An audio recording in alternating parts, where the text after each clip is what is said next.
नमस्कार विद्यार्थी मित्रांनो, आज आपण वर्ग 11वा विषय इतिहास प्रकरण 1 आद्य शेतकरी यातील पहिला भाग अभ्यासणार आहोत. आणि या भागामध्ये आपण 2 पॉईंट अभ्यासणार आहोत. नद्यांकाठची संस्कृती आणि शेतीची सुरुवात, कृषी उत्पादन, हे 2 पॉईंट आपण आज अभ्यासणार आहोत. तत्पूर्वी या व्हाईट बोर्डवर मी या भागाच्या काही नोट्स दिलेल्या आहेत, तरी तुम्ही त्या तुमच्या वहीमध्ये उतरवून घेणे. सुरुवात करूया. मानवाने पहिले दगडी हत्यारं तयार केली आणि या दगडी हत्यारांचा उपयोग इथे लिहिलेला आहे हा पॉईंट, दगडी हत्यारे. आणि या दगडी हत्यारांचा उपयोग मानवाने 4 गोष्टींसाठी केला. पहिलं, मृत प्राण्यांच्या कातडीवरील मांस खरवडणे ह्या गोष्टीसाठी. दुसरी, हाडांच्या आतील मगज खाण्यासाठी ती हाडं फोडणे, हे दुसरं कार्य ह्या दगडी हत्यारांच्या साहाय्याने. तिसरं, फळांचे कठीण कवच फोडून त्यातलं आतला भाग खाण्यासाठी. आणि चौथं कार्य या दगडी हत्यारांचं जे होतं ते की जे काही प्राण्यांची यांनी शिकार केलेली असायची तर त्या प्राण्यांचं जे मांस आहे त्याचे तुकडे करणे.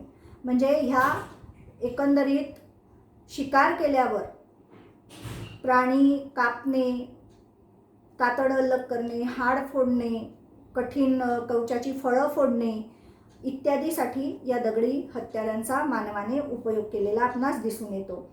दगडाचे हव्या त्या आकाराचे छिलके काढता येतात हे जेव्हा माणसाच्या लक्षात आलं की दगड घेतला आणि तो थोडा आपटला किंवा त्याच्यावर प्रहार केले तर त्याचे 2 भाग होतात. मग आपण जर विचार करून व्यवस्थित ठिकाणी जर त्याच्यावर दाब दिला तर छिलका निघतो. मग तो जाड पातळ आपल्याला हवा तसा.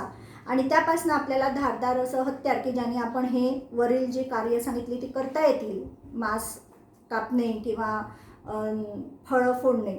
तर अशा पद्धतीने मानवाच्या तंत्रज्ञानातली ही पहिली पायरी होती की मानवाने इथे बुद्धीचा वापर केला की दगडांपासून हत्यारं आपल्याला तयार करता येतात, पातळ अशा दगडांच्या छिलक्यांपासून. त्यानंतर माणसाने निसर्गातील ऋतुचक्राचं निरीक्षण केलं की हिवाळ्यानंतर पावसाळा, पावसाळ्यानंतर हिवाळा, हिवाळ्यानंतर उन्हाळा, उन्हाळ्यानंतर पुन्हा पावसाळा, अशा पद्धतीचं हे ऋतुचक्र आहे.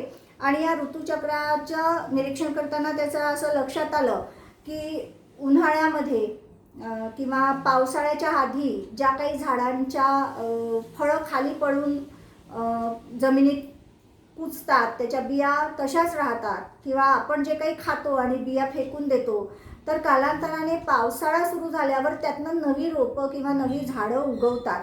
हे त्यांच्या लक्षात आलं आणि त्यांना वनस्पतींची लागवड, आपल्याला हव्या त्या वनस्पतींची लागवड कशी करायची हे त्यांच्या लक्षात आलं. म्हणजे शेतीची सुरुवात हे निसर्गाचं निरीक्षण करता करता शेती कशी करायची हे त्यांच्या लक्षात आलं. आपण कितीही वेळा बी पेरू शकतो, त्यापासून झाडं उगवून ते कापल्यावर पुन्हा नवं बी पेरलं तर नवं झाड उगवतं आणि विशिष्ट काळ लागतो, त्याला सिंचन लागतं, हे सगळं तो शिकला. तसंच वन्य प्राणी माणसासोबत या निसर्गामध्ये इतर प्राणी पण राहतच होते. कारण ज्यावेळी माकडापासून माणसाची निर्मिती झाली तेव्हा माकड सुरुवातीला कुठे राहत होता? गुहांमध्ये. तो काय पांघरत होता? तर ही कातडी प्राण्यांची. जेव्हा त्याच्या लक्षात आलं की ही कातडी पांघरली तर ऊब मिळते, तर यांनी कातडं पांघरणं सुरू केलं. पावसापासून रक्षण करण्यासाठी गुहेत राहणं सुरू केलं. तसेच हे इतर जे प्राणी आहे, जे हिंसक नाही आहे, माणसासाठी धोकादायक नाही आहेत, अशा प्राण्यांना त्याने लळा लावला आणि माणसाळवलं. म्हणजे कसं की आपल्या अन्नातला थोडा वाटा त्यांना देणे, ते जवळ आले तरी त्यांना इजा न करणे. आणि अशा प्रकारे हे प्राणीसुद्धा माणसांजवळ बागडू लागले आणि हळूहळू त्यांचं सहजीवन सुरू झालं. पुढे मानव शेतीसोबतच पशुपालनही करायला लागला. शेळ्या, मेंढ्या, गाय, बैल इत्यादी प्राणी तो पाळायला लागला. त्यांचं दूध अन्न म्हणून वापरायला लागला आणि शेतीच्या कामातही त्यांची मदत घ्यायला लागला. स्थिर गाव वसाहतींची आणि पद्धतशीर शेतीची सुरुवात साधारणतः इसवी सनापूर्वी 12,000 वर्षांपूर्वी झाली. म्हणजे आजचे हे 2,000 वर्ष आणि इसवी सनापूर्वीचे, इसवी सन 0 येशू ख्रिस्ताच्या जन्मानंतर, इसवी सनानंतर, येशू ख्रिस्ताच्या जन्माच्या आधी, इसवी सनापूर्वी असं आपण म्हणतो. तर आजपासून म्हटलं तर 15,000 वर्ष आणि इसवी सणापूर्वी म्हटलं तर 12,000 वर्षांपूर्वी शेतीचा शोध लागला मानवाला नव्या श्मयुगात. आणि शेतीमुळे माणसाचं भटकं जीवन संपुष्टात आलं आणि तो एका जागी राहायला लागला. त्यांनी मातीची घरं बांधली, जमिनीत छोटा खड्डा करायचा, गोलाकार भागामध्ये बांबू किंवा लाकडी बुंदे, झाडांचे बुंदे उभे करायचे, त्या गोलाच्या मधोमध एक मोठा बुंदा उभा करायचा आणि अशा पद्धतीने झाडांच्या झावळ्या किंवा फांद्यानी त्याला शाकारायचं. अशा प्रकारे मातीची आणि झाडांची फांद्यांची मदत घेऊन त्यांनी घरं निर्माण केली आणि तो स्थिर राहायला लागला. त्यापूर्वी मानव काय होता, भटकत होता. जिथे पाणी आणि अन्न मिळेल तिथे तो राहायचा, तिथलं अन्न संपलं की दुसरीकडे जायचा. पण जेव्हा त्याला शेतीचा शोध लागला तेव्हा त्याच्या लक्षात आलं अन्नासाठी दुसरीकडे जायची गरज नाही, अन्न संपलं तर आपण नव्याने पुन्हा उगवू शकतो. आणि एकदा त्याला हे कळल्यावर त्याचं भटकं जीवन संपुष्टात आलं आणि तो एका जागी स्थिर राहायला लागला. तर अशा या मानवी वस्त्या, आद्य वसाहती, सुरुवातीची ही छोटी छोटी 8-10 घरांची गावं कुठे कुठे तयार झाली, पुढे ज्याचंच रूपांतर मग संस्कृतींमध्ये झालं. तर अशा 4 नद्यांच्या काठच्या संस्कृतींचा अभ्यास आपल्याला करायचा आहे, ज्या इतिहासामध्ये प्राचीन संस्कृती म्हणून आपण ओळखतो. जसं पहिलं आहे टायग्रिस व युफ्रेटिस नद्यांच्या खोऱ्यांमधली मेसोपोटेमिया किंवा सुमेरियन संस्कृती. मेसॉसचा अर्थ मधातलं आणि पोटेमॉस म्हणजे नदी. 2 नद्यांच्या मधल्या प्रदेशात ही संस्कृती उदयाला आली म्हणून हिला मेसोपोटेमिया म्हटलं गेलं. इसवी सणापूर्वी 10,000 वर्ष आधी ही संस्कृती म्हणजे इथे छोटे छोटे गावं तयार झाले, ज्याला आपण आद्य वसाहती म्हणतो. आणि हे लोक गहू आणि बार्लीचं पीक घेत. ही संस्कृती कोणत्या प्रदेशात आली तर इराक, आजचा इराक, इराण, सिरिया, तुर्कस्तान या प्रदेशामध्ये ही संस्कृती प्रामुख्याने होती. दुसऱ्या संस्कृतीचा अभ्यास करायचा आपल्याला, नाईल नदीचे खोरे. पण सुरुवातीला आपण असं एक बघू की ही संस्कृती उदयाला आली, मग नष्ट का झाली. तर ह्या लोकांनी शेतीसाठी अतिरिक्त पाण्याचा खूप वापर केला, त्यामुळे त्या पाण्यातले क्षार जमिनीमध्ये साचत साचत पुढे त्या जमिनीचं रूपांतर वाळवंटामध्ये झालं आणि ही संस्कृती एकतर स्थलांतरित झाली किंवा अन्नाच्या तुटवड्यामुळे नष्ट झाली असं आपण म्हणू शकतो. नाईल नदीच्या खोऱ्यामध्ये इजिप्शियन संस्कृती, आजचा इजिप्त आणि त्याच्या आजूबाजूचा प्रदेश. नाईल नदीला इजिप्तची जीवनदायिनी सुद्धा म्हटलं जातं. आफ्रिका खंडाच्या उत्तर भागामध्ये हा प्रदेश आहे आणि इजिप्शियन भाषेत त्याला केमेतही म्हणतात. केमेत म्हणजे काळी भूमी. नाईल नदी आपल्यासोबत जो काळा गाळ वाहून आणायची, त्या रंगावरून या भूमीला काळी भूमी म्हटलं गेलं. आणि आपण भूगोलात शिकलो की आफ्रिका खंडाला काळा खंड असं सुद्धा म्हटलं जातं. रोझेटा स्टोन नेपोलियन बोनापार्टने 1798 मध्ये इजिप्तवर स्वारी केली असता त्यांच्यामधल्या काही जणांना एका दगडावर, रोझेटा नावाचं दगड, रोझेटा स्टोनवर काहीतरी चित्र काढलेले दिसले आणि त्यातील त्या चित्रांचा अर्थ त्यांनी लावला. आणि जेव्हा रोझेटा स्टोनवरील अभिलेखाच्या आधारे ते वाचन केल्यानंतर इजिप्तच्या चित्रलिपीचेही वाचन करता येणे शक्य झाले. प्राचीन इजिप्तची जी चित्रलिपी होती आणि जेव्हा हे वाचन करता येणं शक्य झालं तेव्हा त्या संस्कृतीची जी काही उपलब्ध लेखन सामग्री आहे त्याचा अभ्यास करून या इजिप्शियन संस्कृतीची सगळी माहिती जगाला कळली की इसवी सणापूर्वी 6,000 वर्षांच्या आधी या इजिप्तमध्ये आद्य वसाहती वसल्या होत्या आणि या वसाहतींमध्ये सुद्धा शेतीचा शोध त्यांनी लावला होता किंवा निसर्गाचं निरीक्षण करून त्यांनी शेती कशी करायची हे ते शिकले होते आणि ते गहू आणि बार्ली ही पिकं त्यांच्या शेतामध्ये घेत होते. त्यानंतर आहे होयांग-हो नदीचं खोरं. चीनच्या प्रदेशातली ही नदी आहे आणि याच नदीच्या खोऱ्यामध्ये चीनी संस्कृतीचा सुरुवात झाली. आद्य वसाहतींची सुरुवात झाली इसवी सणापूर्वी 7,000 वर्ष आधी. इथले शेतकरी, त्यावेळेचे आद्य शेतकरी, गहू, राळा आणि भाताचं उत्पादन घेत असत. या होयांग-हो नदीलाच पीत नदी असंही नाव आहे. त्यानंतर हिला येलो, पीत म्हणजे पिवळा आणि येल्लो म्हणून हिला येल्लो रिव्हरही म्हणतात, कारण या नदीचा जो गाळ आहे त्या गाळाचा रंग पिवळसर आहे, फिक्कट पिवळसर, म्हणून हिला पीत नदी किंवा येल्लो रिव्हर किंवा मदर असंही म्हटलं जातं. कारण ही जीवनदायिनी आहे. पाणी हे जीवन आहे. जी पाण्यावर आपण अन्न पिकवतो आणि मोठे होतो, म्हणजे आपल्यासाठी पाणी हे आईचं काम करतं असं त्यांची भावना. हिलाच अजून सौरा असं सुद्धा म्हटलं जातं, कारण या नदीला महाभयंकर असे पूर येतात आणि जेव्हा हे पूर येतात तेव्हा प्रचंड प्रमाणात जीवित आणि वित्तहानी होते आणि ही वित्तहानी पाहून या आईला, या नदीला दुःख होतं आणि ती अश्रू अजून अजून अजून अजून ती दुःखाने रडते आणि अश्रूंची ती नदी तयार होते असं तिथे लोककथा आहे. म्हणून हिला सौरो म्हणजेच अश्रूंची नदी असंही म्हटलं जातं. यावर एक संकल्पनाचित्र तयार होऊ शकतं की होयांगो नदीची वेगवेगळी नावे ब्लॉक्समध्ये तुम्हाला लिहावे लागतील. पुढची संस्कृती आहे हडप्पा किंवा सिंधू संस्कृती आपण म्हणू, की जी सिंधू नदी आणि इतर त्या भागातल्या सप्त नद्यांच्या परिसरामध्ये ह्या संस्कृतीचा उदय झाला. रावी आहे, सतलज आहे, चिनाब आहे, झेलम आहे, बियास नदी आहे, अशा नद्यांच्या प्रदेशामध्ये सप्त सिंधूंच्या प्रदेशामध्ये या संस्कृतीचा उदय झाला. कोणत्या भागामध्ये? तर भारतीय उपखंडामध्ये. तर भारतीय उपखंड त्या काळी कोणत्या प्रदेशाला भारतीय उपखंड म्हणतात? तर आजचा अफगाणिस्तान आहे, पाकिस्तान आहे, पूर्ण महाराष्ट्रापर्यंतचा भारताचा वरचा भाग आहे, ब्रह्मदेश आहे, तिबेट आहे, या पूर्ण प्रदेशाला, नेपाळ वगैरे या पूर्ण प्रदेशाला भारतीय उपखंड म्हटलं जातं. तर या वरच्या भारतीय उपखंडाच्या वरच्या पट्ट्यामध्ये या सिंधू संस्कृतीचा, जिला आपण मोहेंजोदडो किंवा हडप्पा संस्कृतीही म्हणतो, या संस्कृतीचा उदय झालेला आपणास दिसतो. रावी नदीच्या काठावरील हडप्पा येथे आणि सिंधू नदीच्या काठावरील मोहेंजोदडो येथे जे काही उत्खनन झालं त्या उत्खननामध्ये ही मोठी मोठी शहरं आपल्याला माहिती झाली की इसवी सनापूर्वी 3000 वर्ष आधी या नद्यांच्या काठी ही अशी नागरी प्रगत संस्कृती, शहरी संस्कृती, ज्याला नागरी संस्कृती म्हणतात, ती नांदत होती. पण तिथपर्यंतच इतिहास आहे का? नाही. पुढे जेव्हा अधिकाधिक उत्खनन केलं गेलं तेव्हा हे लक्षात आलं की या नागरी संस्कृतीच्याही आधी 10,000 वर्षांपूर्वी या भागामध्ये, भारतीय उपखंडामध्ये नवाश्मयुग काळापासूनच मानवी वस्ती आढळून आलेली आपणास दिसते आणि ह्यांच्या वसाहती निर्माण झाल्या आणि पुढे याच वसाहतींचा विकास होत होत हडप्पा ही नागरी संस्कृती डेव्हलप झाली, विकसित झाली असे आता पुरावे मिळालेले आहेत. या भागातले लोक म्हणजे सिंधू संस्कृतीतले किंवा हडप्पा संस्कृतीतले लोक शेती, यांना पण निसर्गाच्या अवलोकनाने शेती कशी करायची याचा शिक्षण झालं होतं, यांना कळलं होतं, ते हे अवलोकनाने शिकले होते आणि हे सुद्धा बार्लीचं आणि काही प्रमाणात गव्हाचं पीक घेत ते गाय, बैल, शेळी, मेंढी यांना पाळत असत. तसंच मातीची घरं बांधून ती राहत असत. मी आधीच वर्णन केलं आहे याचं.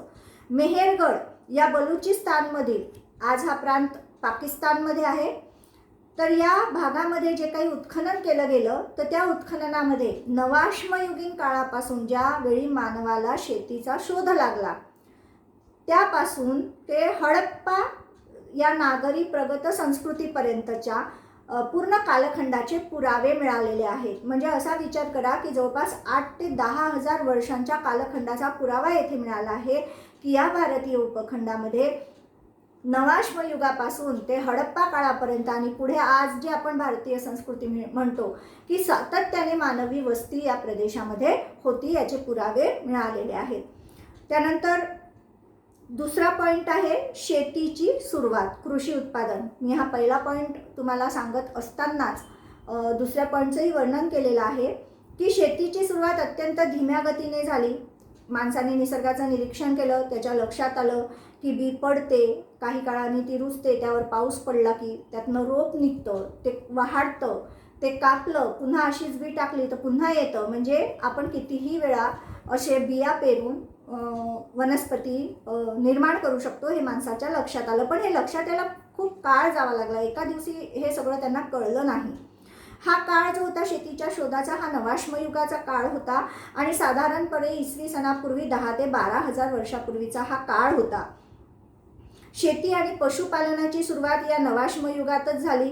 बार्ली आणि गहू, जवस ही मुख्य पिके त्यावेळचे आद्य शेतकरी घेत असत. आद्य शेतकरी म्हणजे वेगवेगळ्या भागामध्ये वेगवेगळ्या लोकांना शेतीचं शोध लागला आणि मग त्यांनी शेती करणं सुरू केलं, त्यांना आद्य शेतकरी असं म्हणतात. वेगवेगळ्या भागातला कालखंड वेगवेगळा आहे, हे लक्षात घ्या. त्यानंतर इसवी सणापूर्वी 12,000 ते 10,000 वर्षांपूर्वी हिमयुगाचा शेवट झाला. हिमयुग म्हणजे सुरुवातीला जेव्हा पृथ्वी तप्त गोळा होती, कालांतराने ती आपल्याभोवती फिरून फिरून फिरून थंड होत गेली आणि प्रचंड प्रमाणात बर्फ या पूर्ण पृथ्वीवर होता. जसं जसं वातावरण निर्मिती आणि उबदार गरमी वाढत गेली, उबदार वातावरण निर्माण झालं, हे हिम म्हणजे बर्फ वितळायला लागलं. आजही उत्तर ध्रुव आणि दक्षिण ध्रुवावर बर्फ मोठ्या प्रमाणात दिसतो. बाकी भागात मात्र काही काळच बर्फ असतो. आपल्यासारख्या देशामध्ये तर फक्त हिमालयात बर्फ आहे, बाकी सगळीकडे कधीच बर्फ नसतो.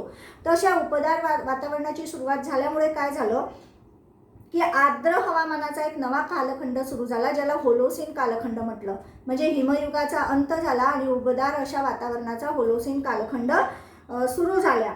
हिमखंड वितळल्यामुळे जलाशयांमधील पाण्याचे साठे वाढले, समुद्र महासागर निर्माण झाली आणि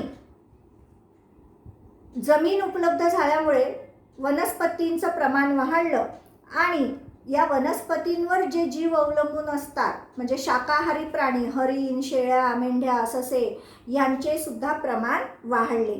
आणि त्याचबरोबर हिमयुगाच्या शेवटी मॅमोथ सारखे मोठे मोठे महाकाय विशालकाय प्राणी नष्ट झाले.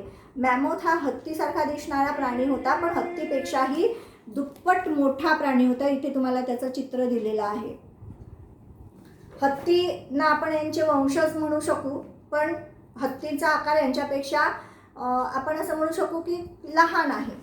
तर हे प्राणी नष्ट झाले आणि अजूनही अशासारखे मोठे मोठे प्राणी नष्ट झाले. आता यांची जागा कोणी घेतली? शेळी, मेंढी, हरिण, गाढव, ससा या छोट्या छोट्या प्राण्यांनी, की जे चपळ होते, एका जागेवरून दुसऱ्या जागेवर पटकन जायचे. मग आता यांची शिकार करण्यासाठी जे आपण पहिले बघितले हे दगडी हत्यारं कामाचे नव्हते, कारण ही ओबडधोबड आणि मोठी होती. या प्राण्यांची शिकार करण्यासाठी छोटी, टोकदार, धारदार आणि लांब पर्यंत जातील अशा हत्यारांची गरज होती. मानवाने दगडांपासून मग अशी छोटी छोटी हत्यारं निर्माण केली. बघा, हा भाला दिसतो तुम्हाला इथे. छोटासा त्रिकोणी दगड घेतला, हाताच्या आपण म्हणू की असं 2 बोटांनी एवढा, आणि त्याला टोक केलं, घासून धार केली आणि त्याच्या खाली एकतर लाकडी दांडा किंवा हाड लावलं. हाड वेलीच्या साह्याने ते बांधलं आणि हा भाला असा दुरून फेकला तर तो प्राण्याच्या शरीरात जात होता आणि तो प्राणी मरून पडायचा. आणि मग या हत्यारांच्या साह्याने, मग आता याच्यामध्ये फक्त असेच हत्यारे तयार केले का? नाही, तर मग अजून वेगवेगळ्या प्रकारचे हत्यारं मी तुम्हाला आत्ता पुन्हा फोटो दाखवते. बघा, इथे हत्यारं दिसतात तुम्हाला. तर असे हत्यारं त्यांनी तयार केले. गारगोटीचे दगड वापरले त्यासाठी. दगडाची लांब पाती काढून तिला असं निमुळतं टोक करून दोन्ही बाजूनी धार केलं, म्हणजे थोडक्यात बाण तयार केला, भाला तयार केला. गारगोटीपासून छोटी छोटी पाती काढली, ज्यांना धार लावली, त्याला वेलीच्या साह्याने हाड किंवा दंडा बांधून त्याचा सुरी म्हणा, अशा हत्यारं त्यांनी तयार केले. पहिलीची हत्यारं मोठी आणि जाड ओबडधोबड राहत होती. ही हत्यारं मात्र छोटी, धारदार, टोकदार म्हणून यांना सूक्ष्मास्त्र म्हटलं गेलं. छोट्या प्राण्यांसाठी छोटं हत्यार, की यांच्या साह्याने पण शिकार करणं, कातडं अलग करणं, मांसाचे तुकडे करणं, हाडं फोडायसाठी मोठी हत्यारं असा वापर सुरू झाला.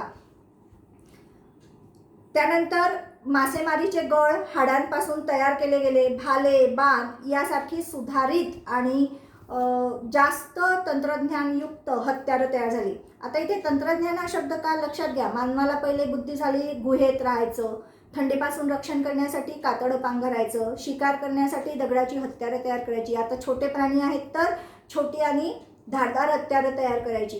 म्हणजे हा तंत्रज्ञानातला त्यावेळेचा त्यांचा विकास होता, त्यांच्या बुद्धीचा विकास होता, त्यांच्या कल्पनेचा विकास होता आणि त्यात ते प्रत्यक्षात आणत होते, म्हणून याला म्हटलं गेलेलं आहे. सुधारित शस्त्र त्यांनी अशी बनवली.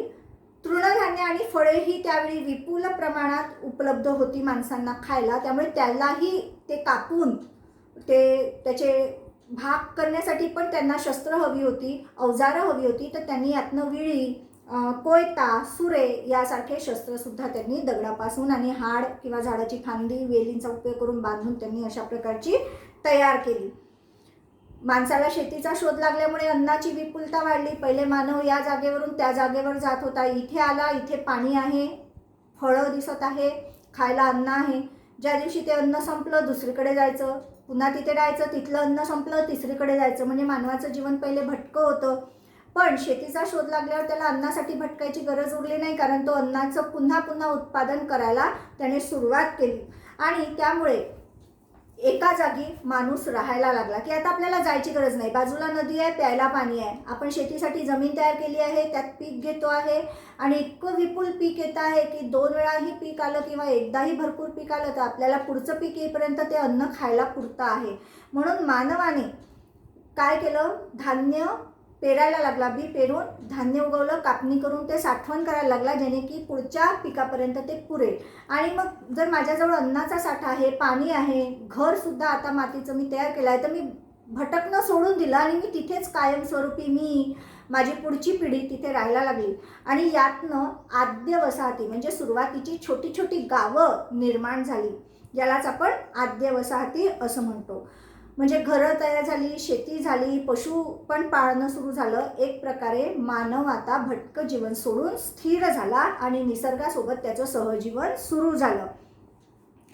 जिथे जिथे त्यांना सुपीक जमीन सापडेल, तिथे पाण्याची सोय असेल, तिथे तिथे त्यांनी अशा आद्य वसाहती निर्माण केल्या. कायमस्वरूपी ते तिथे वस्ती करून राहायला लागले आणि भटकतं जीवन त्यांचं संपलं. नवाश्म युगाच्या काळातच ही सगळी प्रक्रिया झालेली आपणास दिसून येते.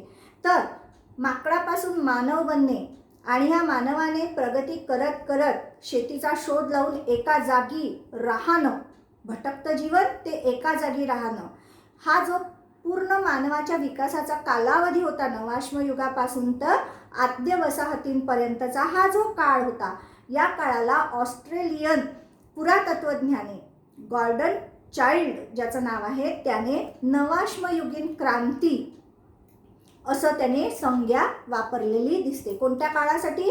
मानव जेव्हा एक या नावाच्या माकडापासून मानवाची निर्मिती झाली, उत्क्रांती होत तिथपासून तर मानव शेती करायला लागला तिथपर्यंत. लक्षात घ्या, या पूर्ण कालखंडाला म्हणजे भटक्या जीवनापासून ते स्थिर गाव वसाहतीपर्यंतचं हा जो कालखंड गेला मानवाचा विकासासाठी, या पूर्ण कालखंडाचं वर्णन ऑस्ट्रेलियन पुरातत्वज्ञाने गॉर्डन चाइल्ड याने नवाश्मयुगीन क्रांती असं केलेलं आहे की मानवाला शेतीचा शोध लागला, तंत्रज्ञान विकास झाला, मानव एका जागी स्थिर राहायला लागला, पशुपालन करायला लागला, निसर्गासोबतचं त्याचं सहजीवन सुरू झालं. निसर्गाला सांभाळून घेत किंवा निसर्गातले संकटांचा सामना कसा करायचा हे त्याला कळून त्यांनी निसर्गाशी एक आपण ज्याला म्हणतो ॲडजस्टमेंट करून त्याने हे एक स्थिर जीवनाच्या मानवाच्या स्थिर जीवनाची सुरुवात झाली. या भटक्या जीवनापासून तर स्थिर जीवनापर्यंतच्या पूर्ण या कालखंडाला या गॉर्डन चाइल्डने नवाश्मयुगीन क्रांती असं म्हटलेलं आहे. पुढच्या भागामध्ये आपण या पाठाचा पुढचा भाग अभ्यासू, तो वाचन करून ठेवा तुम्ही. त्यानंतर या भागावर जे काही प्रश्न आहेत स्वाध्यायामध्ये तेही सोडवा. याचे फोटो, या नोट्सचे फोटो मी तुम्हाला ग्रुपवर पाठवते आहे, ते वहीमध्ये उतरवून घ्या. आणि माझं शिकवणं तुम्हाला समजत असेल, अभ्यासपूर्ण वाटत असेल तर तुम्ही माझं हे चॅनल नक्की सबस्क्राईब करा आणि कमेंट्सही लिहा, काही सुधारणा असतील तर सांगा. तोपर्यंत धन्यवाद. पुढील भागापर्यंत.